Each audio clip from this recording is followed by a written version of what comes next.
The antitrust movement mutilated many animals.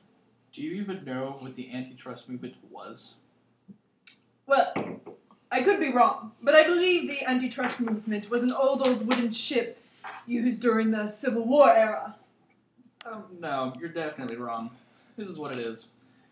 It was the middle-class citizens failing to curb trusts on the state level, so they used Congress to pass the Sherman Antitrust Act in 1890 that prohibited any contract or combination in the form of trust.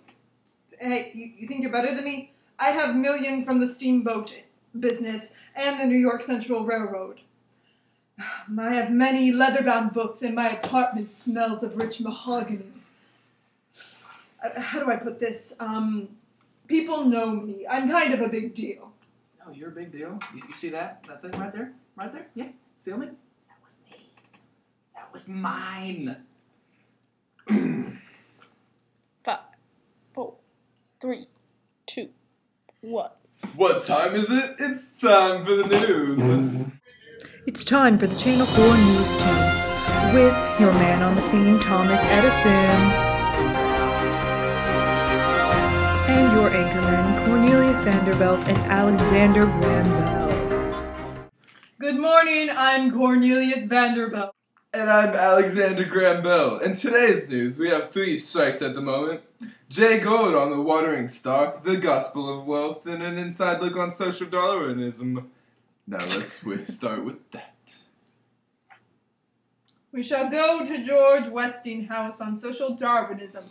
Now, George, what is it exactly? Natural selection! And where is Mr. Darwin now? England! I see. Now, how are the air brakes for the railroads going? It's going good!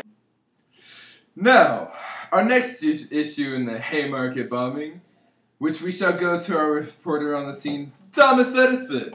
Hey, Tom, how's it going? It's going good. Haymarket Square. Saw that camera? Yeah, that was me. Oh, hey! I'm here from Haymarket Square, where things are getting a little rough over here. 7 cops were killed in a deadly bombing here in a strike. Yeah, I would ask the leader something, but, you know, they're kind of hanging out, so...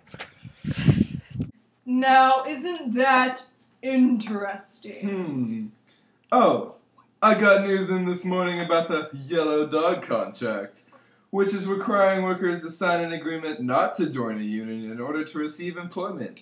Did you know anything about this? Well... Yellow Dog contract! Ah! Someone punted it? He took it! And he kicked it! Well, we have some news about Terrence V. Powderly. He apparently tried to start the Knights of Labor. It's apparently a labor union that was supposed to stop child labor and things of that kind. It failed, with the National Labor Union doing the same thing. Why would he think that would work again? Well, that just did not work out. No, it didn't. Now, we'll be back from the break in a few minutes. Please enjoy the previews. Hi, John D. Rockefeller here, and I'm here to tell you we have a new updated oil business. I'm the founder of Standard Oil Trust. Our open since 1863. You want oil? We got it. But wait, there's more. If you call now, you'll get cut back kerosene prices. But be quick. It's only temporary. And don't try going to another company because I control them too. There's this thing called horizontal integration. I control 90% of the industry from putting them out of business.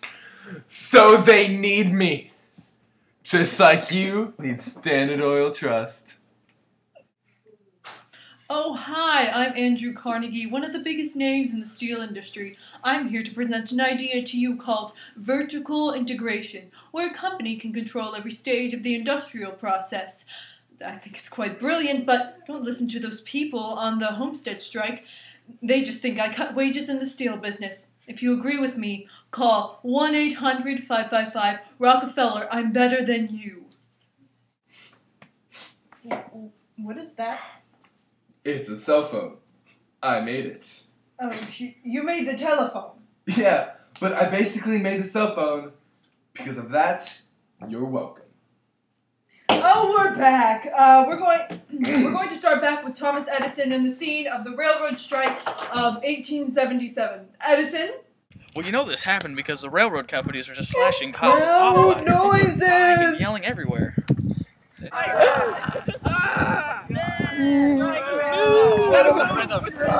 I'm not striking, I just like holding signs. I don't know what this is. Like I just kind of showed up and they were doing this. And I mean I had the sign in my car. We're angry. So I figured Well, it sucks for these people because the scabs are going to come over here and take all their jobs. That's almost as interesting as the Union and Central Pacific Railroad. Oh.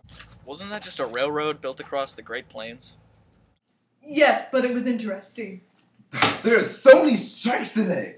Have you heard about the Pullman strike? Why, yes, I have. This Eugene V. Jabs is a real piece of work. His union boycott tied up the rail transportation.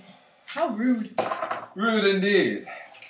And it's all over. More cuts in wages from Pullman cars.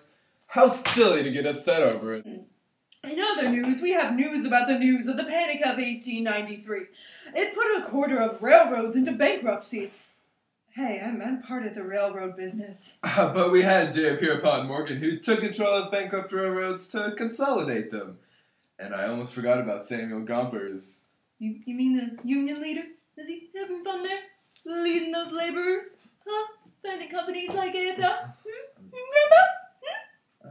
Okay. Well, we have other news about the laissez-faire capitalism.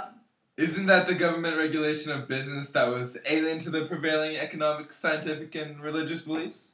Something like that. It's German for a whale's blowhole. That can't be right.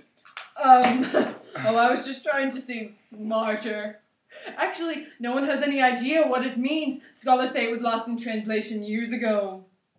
Doesn't it mean let it be? Well, our last piece of news is the gospel of wealth. It's basically God's favor that if you work hard, you get what you deserve. That's it. Well, today has been full of adventure. You stay classy, fourth period.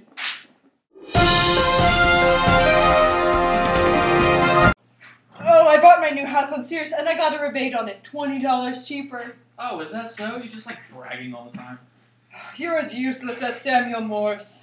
He co-invented the Morse code. Yeah, and who uses that now? At least my kid would be better than yours. Hey, William Vanderbilt inherited my empire of railroads. You call that dumb? No, but you're as dumb as the watering stock by Jay Gould. Hey, when you think about it, the watering down stock ain't a lot of money. Yeah, but still, we're supposed to be insulting him. All right. You're as stupid as the Bessemer process. High quality steel. Well, at least I'm not as creepy as Horatio Alger. Horatio is a saint! He